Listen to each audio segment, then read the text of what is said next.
अंजाम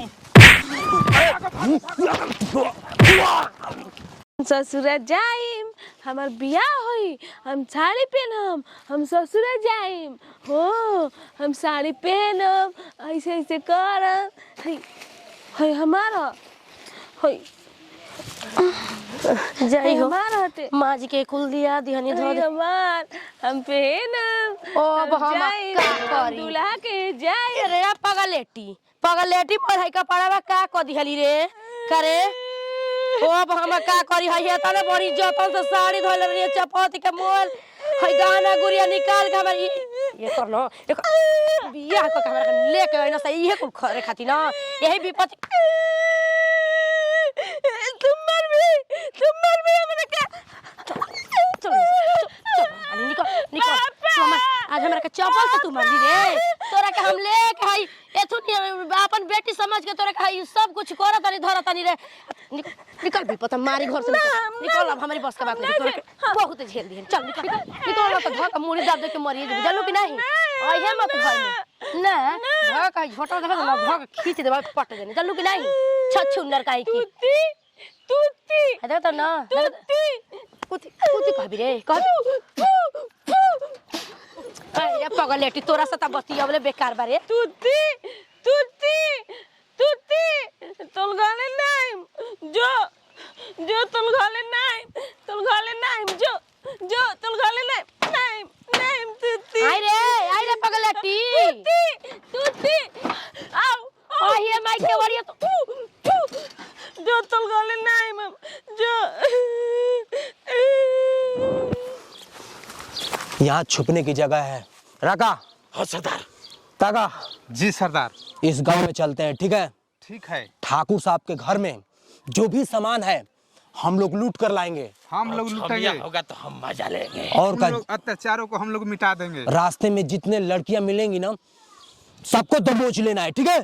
ठीक है चलो चलो राका सरदार। चलिए सरदार। राका सरदार क्या हो कहने वाली हो सुनो तलू चलो पगलेटी चल गल त ठीक है अरे पकलेटी का पता लगाऊं वो हमने की आर हम तो अभी खाना खाए के फेर हम बानी के बताई टाइम से खाना नहीं खी खातरी ई बताई अपन मेहरारू पर विश्वास नहीं के त के करब आपके विश्वास होखी कहां हम पता ना लगवनी हमी अब निकल गइल भाग पर आ गइल तब हम कहां जाइयो के खोजे। अरे हमहू तो चारू वाले खोज के तने नहीं हरो तो पता लगावेला नैहर जाती है तले चली पहले अब खाना खाई और ओकर चिंता फिक्र छोड़ी हमार चिंता नहीं के रहो परिवार ही हमार लड़की है तो मोह न लगता तोहरा ना लिखे तो पहले खाना खाई आ पेट में गुदी रही तबे बुद्धि काम करी चली हम लोटा लेकर जो हम जाइम घूमे जाइम पैसा में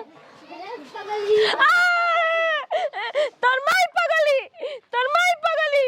कुत्ता आओ चप्पल से मारम आओ पगली कहता हम पगली ना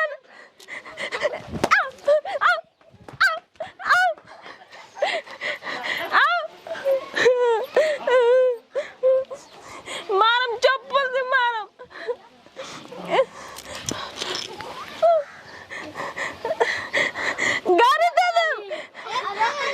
गाड़ी दे दम गाड़ी कुत्ता आओ कुत्ता आओ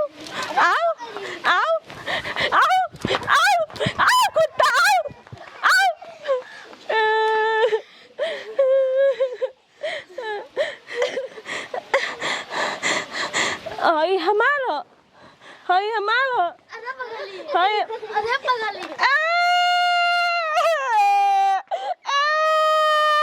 तोर माई तो दो आओ तोर माई से आओ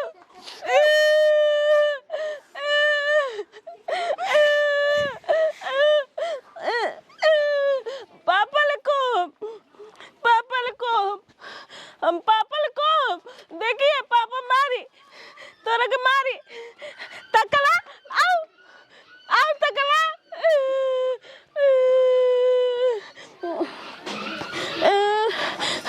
है के हमार है पेनम आज जाइम बाजारे पैसा 1 2 5 6 पैसा ले मिठाई खाइम। हाँ इतना पैसा ले मिठाई खाइम। मौसी मौसी के आ ये कता होय तो आ ये लुगा हमें छोड़ा पिट्टी आ यार मैं कहां से पागल आ गइल दादा पकड़ा जा है पैसे दे खोल के लुगा हमर लिही के आ ये ठीक करत अवस्था डर होत भाग किनारे है लेके का ले जा निकल लेके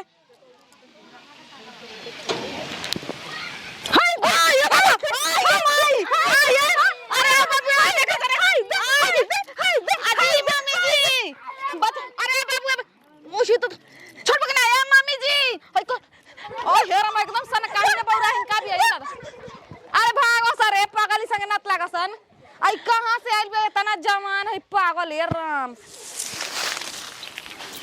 देखो सरदार बोलिए। देखिए शाम हो रहा है अब। सुनो, जैसे ही अंधेरा होता है तो हम लोग गांव की तरफ निकलते हैं। ठीक है तागा? ठीक है राधा, ठीक है? ठीक है। रुको रुको रुको एक मिनट, क्या हुआ? कोई आता नहीं है ना, देखते हैं ना। हाँ हाँ देख चौरा का देख लो। आगे जाकर देखो ना, डर रहे हो? क्या हुआ? एक बहुत जबरदस्त छोकरी आ रही है। छोकरी आ रही है? क्या बात है? एकदम आ रही है। देखो।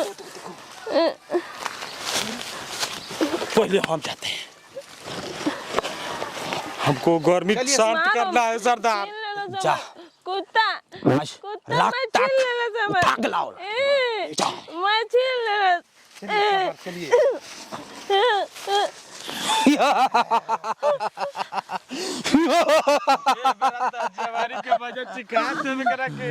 ये लड़की डेरा पर क्या चीज है तू?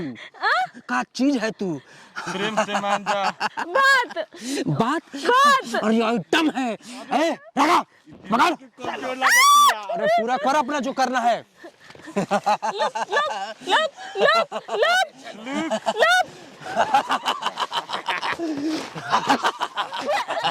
ए लड़की चल चल चल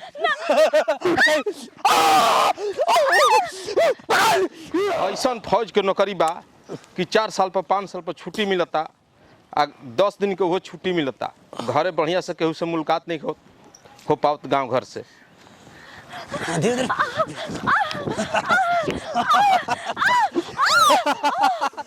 बच के कहाँ जाएगी किधर?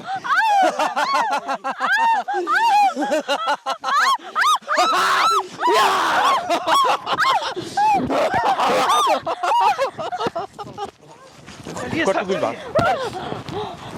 रुको के बाड़ू। रुको अरे तोहनी के कौन बाड़ा सन? अरे फौजी, ये लड़की के बीच से हट जो। जियल चाहता तो हट जो सर दे। हट जा फौजी, हम अरे लोग का तोहनी मानत ऐसा है। देश दरोही से दुनिया शिकार हिया। तबाह बा। जनला सन ये तोर के हिया एगो अबला के तोहनी के इज्जत लूटल चाहता सरे। और जे तोहनी के शर्म आवे के चाही। ए फौजी ज्यादा मत बोलो। सुना एगो अबला के तोहनी के इज्जत लूटल सन। ए अबला के हम अपन बनाई, ठीक ना? लड़की के छोटे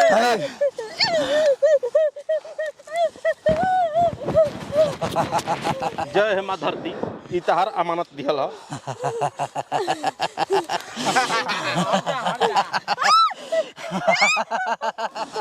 सरदार रुकिए। अब बोलो सन तोहनी के का कहल चाहत सन? ये तोर बना ले मैं हरार में करा के अरे एगो फौजी के तकड़ाए से तोहनी के रेखन सन का अंजाम होला रे? का अंजाम अंजाम हट जो फौजी ना तो ठीक ना हो। अरे एगो फौजी अंजाम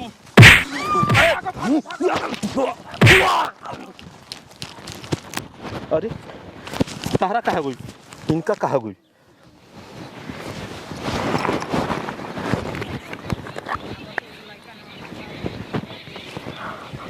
तू होश में आवा।